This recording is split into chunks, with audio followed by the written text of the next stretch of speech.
First Alert 5 weather. It is a warm night in the Rockies. We've got crystal clear skies, still 51 degrees out at the airport, a northwest wind at 15 miles per hour. Live from downtown Pueblo at the Riverwalk, also 51 degrees, just a very light breeze out of the west. That's why it's still so warm. Here's what I'm watching for you, and this is what everyone's going to be talking about here across Colorado for the next 5-6 days.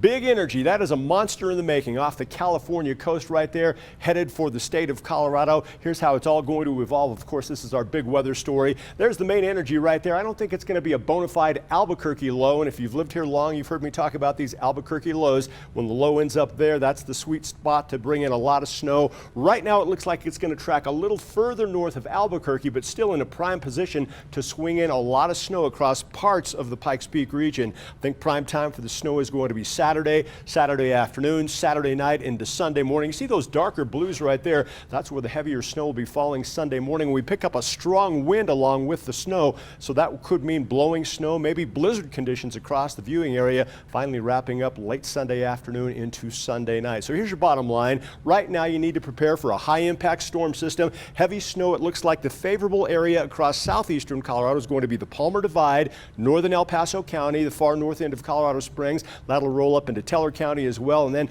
up into the foothills west of Denver, where they could get 3 to 4 feet of snow there. The wind really intensifies late Saturday night, continues through Sunday. Very dangerous travel late Saturday into Sunday across eastern Colorado up into the foothills as well. Pueblo, today, your warmest day so far this year. Colorado Springs, we topped out at 68 degrees. Just to put it in perspective, there's where we should be. An average high this time of the year is 50, and we're warmer than that right now. Take a look at our temperatures across the state today. Real warm all across southeastern Colorado with highs into the 70s today. Still mild out there tonight. That's ahead of that disturbance that could bring maybe an inch or two of snow early tomorrow morning across portions of Teller County, northern El Paso County. Our lows tonight mild for this time of the year, only at 32 degrees. Tomorrow, it's going to be about 10 to 15 degrees cooler than what we had today. And look out for that west wind from about mid-morning all the way through sunset tomorrow. Gusts out of the west anywhere from 30 to occasionally 45 miles per hour. That's why we're going to have that very high fire danger red flag warning tomorrow. Stay away from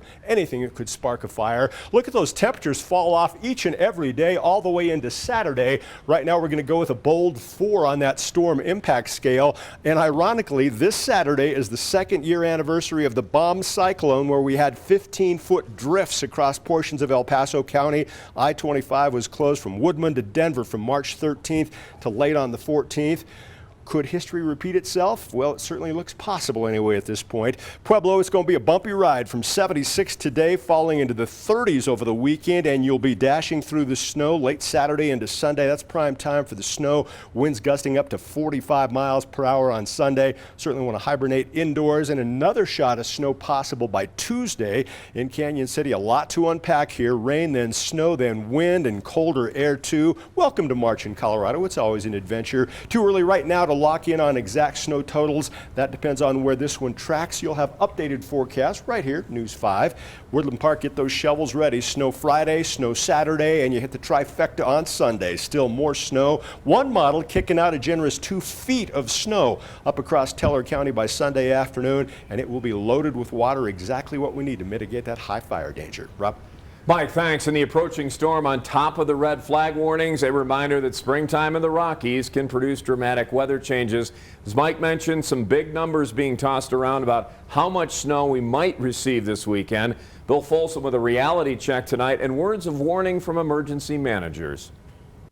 Colorado. Predictions of something looking like this just days after a couple of no coat necessary days. You know, I always want to express or tell people, you know, be prepared. Always be prepared. The weather changes here pretty quickly. Jim Reed directs the Pikes Peak Regional Office of Emergency Management. He's an advocate for paying attention to forecasts. The bomb cyclone was predicted a few years back. Yet, thousands who waited too long to get off the roads ended up stranded. We'd ask you to kind of temper that a little bit and maybe do it a little bit earlier than what you're used to. If this truly is going to have that much snow in the area, roads will be tough to pass. There's been a ton of buzz about this thing online, on social media, just word of mouth. Are we going to get 5 feet? News 5 meteorologist Sam SCHREIER sees snow in the forecast, but he's not on the 5 feet bandwagon, at least not in metro areas. Colorado Springs' highest total on record is about 27 inches, and that was over 2 days. Is it going to be the worst thing we've ever seen? The answer is no. The week in advance, big snow forecasts are coming from modeling using limited information with the storm still over the ocean. The storm is aimed this direction, but once it hits land, a lot can change. We have to wait. Wednesday and especially Thursday, we'll start feeding the models better data. They'll start giving us better information. Bill Folsom reporting now. Emergency managers tell us more than snow depth, and as Mike has mentioned, they have concerns this could be that heavy, wet snow, and that can break trees and take down power lines. Local tourism leaders say despite the setbacks of 2020, our area has a few things in its favor to help us rebound to pre-pandemic levels. Last year, the Springs region finished 7th nationwide in overall hotel occupancy numbers at a 54% average. For a couple months in the summer, we had the highest hotel occupancy rate in the nation.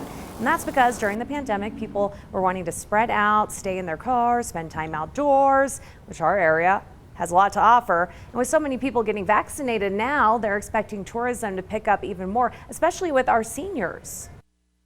The folks that have already been vaccinated, they have been waiting to travel, if you will, pent up, and they have the time and the ways and the means to be able to travel.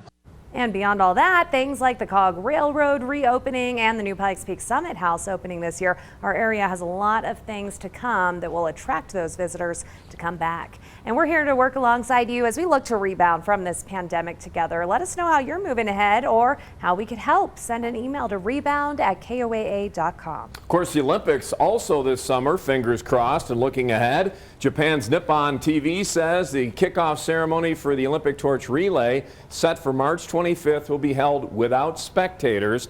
Plans for musical and traditional cultural performances, they've also been scrapped. Attendance will now be limited to participants and invited guests. Tokyo game organizers have not banned fans from watching the relay events, but people will be asked to avoid crowds and to show support only by clapping instead of cheering or shouting. Jake. That's an interesting take, but hey, got to do what you got to do. Coming up next, your News 5 Sports, we take you around Southern Colorado, a tour if you may be, for the first night of high school basketball March Madness here in Colorado. Plus, the Falcon hockey team riding a 3-game winning streak heading into the AHA playoffs. Could they continue their winning ways, keep their season alive? I got those highlights next in sports. Stay with us.